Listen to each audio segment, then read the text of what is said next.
এক জার দুধকে নষ্ট করতে যেমন এক ফোঁটা লেবুর রসই যথেষ্ট, তেমনিভাবে বিপিএল 2025কে নষ্ট করতে আসলে দুর্বার রাজশাহী যথেষ্ট। কেন আমি এই কথাটি বলতেছি? কারণ ক্রিকেট পাড়ায় রিসেন্ট সময় একটা কথা ভেসে আসছে যে দুর্বার রাজশাহী তাদের খেলোয়াড়দের পারিশ্রমিক দিতে পারতেছে না। যে পারিশ্রমিকটা খেলোয়াড়রা টুর্নামেন্ট শুরুর আগেই পেয়ে যাওয়ার কথা, সে পারিশ্রমিকটা পর্যন্ত দুর্বার রাজশাহী এখন পর্যন্ত দিতে পারেনি।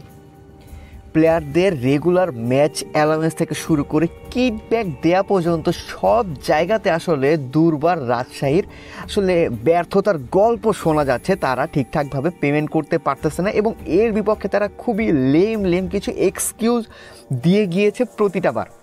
সো এখন এর বিপক্ষে বিসিবি আসলে একটা আলটিমেটাম দিয়ে দিয়েছে, আজকের মধ্যে যদি দুর্বার রাজশাহী তাদের খেলোয়াড়দের যে পেমেন্টটা আপাতত পাওয়ার কথা সেটা ক্লিয়ার না করতে পারে, তবে তাদের ফ্র্যাঞ্চাইজি বাতিল করে দেয়া হবে এবং সেই মালিকানাটা সম্ভবত দেওয়া হবে অন্য কোনো ফ্র্যাঞ্চাইজিকে, কিংবা বিসিবি নিজে সেই ফ্র্যাঞ্চাইজিটা নিজের কাছে নিয়ে নেবে। অর্থাৎ দুর্বার রাজশাহী হয়ে যেতে পারে কমিটির টিম।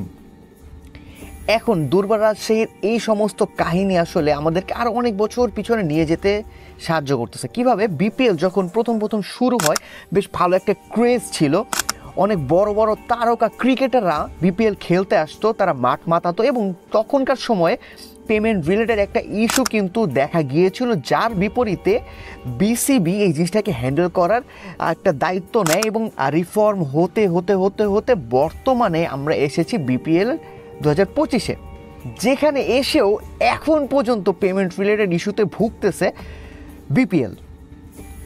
এই যে বিপিএলের এই সমস্ত কাজকর্ম ক্রিকেট বিশ্বে বাংলাদেশকে কিন্তু ভালো একটা ছবি হিসেবে রিপ্রেজেন্ট করতেছে না। বাংলাদেশ ক্রিকেট এবং বিপিএলকে এটা অ্যাকচুয়ালি দুর্নাম করতেছে, যার ফলে বাংলাদেশ ক্রিকেটের তো দুর্নাম হচ্ছেই, বাংলাদেশ ক্রিকেটের গ্রো করার যে একটা রাস্তা সেটা অনেকটা আটকে যাচ্ছে। একটা দেশের ফ্র্যাঞ্চাইজি টুর্নামেন্ট আসলে রিফ্লেক্ট করে সেই দেশের টি-20-র মানটা আসলে কেমন, এবং সেখান থেকে বোধহয় বিসিবি ব্যর্থ একটা ভালো কোয়ালিটির টুর্নামেন্ট দিতে, যেটা বারংবার হয়ে আসতেছে এবং যেটার ফলশ্রুতিতে আমরা কিন্তু ভালো একটা টি-20 টিম পাচ্ছি না। কারণ আপনার টি-20ও এনভায়রনমেন্টটা আপনাদের প্লেয়ারদের মাঝখানে ছড়িয়ে পড়বে এবং মেন্টালিটিও ওইভাবে গ্রো করবে। দেখেন, এই রিলেটেড যদি সমস্যা হয়, পারিশ্রমিক তারা না পায়, তাদের ওই খেলার স্পৃহাটা পর্যন্ত হারিয়ে যায়। সো যাই হোক, এক টিমকে দেওয়া আসলে আমি পুরোটা জাজ করব না, বাট কথা হচ্ছে এটা পুরো বিশ্বের কাছে কিন্তু বাংলাদেশ প্রিমিয়ার লিগটাকে ছোট আকারে রিপ্রেজেন্ট করতেছে এবং বিসিবির উচিত সামনে থেকে যে কাউকে ফ্র্যাঞ্চাইজি দেয়া হোক না কেন, সেই কোম্পানির কথা বা যারা নিচ্ছে তাদের ব্যাপার এনশিওর হয়ে নেওয়া এবং একটা প্রপার স্ট্রিক্ট গাইডলাইন আসলে রিপ্রেজেন্ট করা, যার ফলে যারা কষ্ট করে খেলছে তারা যাতে ঠিকঠাকভাবে তাদের পারিশ্রমিকটা পায়, বিপিএলে যাতে আরও বড় বড় প্লেয়াররা আসে, এই সমস্ত ব্যাপার এনশিওর আসলে বিসিবিকেই করতে হবে। যাই হোক, আমাদের দেশের লিগ, আমরা এটাকে সাপোর্ট করে যাব, কিন্তু দুর্বার রাজশাহী যে কাজটা করেছে সেটাকে আমরা কোনোভাবেই সাপোর্ট করতে পারি না। বাংলাদেশ ক্রিকেটের জয় হোক, সবাই ভালো থাকবেন, পিস।